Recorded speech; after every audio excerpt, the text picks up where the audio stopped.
મિત્રો જય દ્વારકાધીશ, જય મુરલીધર. અરે મિત્રો, આજે સમાચાર જોતો તો રોડ બની ગયો. બોલો મિત્રો, ભાવની વાત પછી કરશું. આજે મોદી સાહેબ આવે છે, તે જગ્યાએ રોડ બની ગયો. હવે આપણે રોડ ખાડા ખડબા કે પુલનો પ્રોબ્લેમ હોય એટલે મોદી સાહેબને બોલાવવા, આપણે એને સ્વાગત કરી લઈએ અને આપણો રોડ બની જાય. ગામડે ગામડે મોદી સાહેબને બોલાવવા કે આવો, અહીંયા આવો, સ્વાગત કરીએ. મોદી સાહેબ આવો, સ્વાગત કરીએ. એટલે આ મોદી સાહેબ આવી જાય ને આપણે એનું સ્વાગત કરી લઈને ગામમાં વાહ વાહ થઈ જાય અને રોડ બની જાય. બાકી આ સરકારમાંથી આમ તો આપણે કંઈ મંજૂરી મળશે એવું દેખાતું નથી, ન્યાય મળે એવું દેખાતું નથી. જોઈ લ્યો ગુજરાતની સરકાર, મોદી આવે છે તે રાતોરાત રોડ બન્યા, ખાડા બાડા બધું કમ્પ્લીટ. મિત્રો કેમ છે આ ગુજરાતની સરકાર? મોદી સાહેબ આવે છે, મોદી સાહેબ.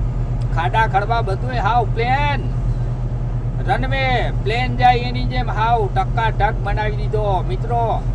એટલે આપણે કોઈ પણ હોય ગામ મુખ્યમંત્રીને કહેવાનું આવો અમારે ગામ, આપણો રોડ બની જાય ને એનું સ્વાગત થઈ જાય. ક્યાંય પણ લોચા લાપસી હોય કે આવો અમારે ગામ, રોડ બની જાય, ભૂલિયા ઓકે થઈ જાય. જય દ્વારકાધીશ.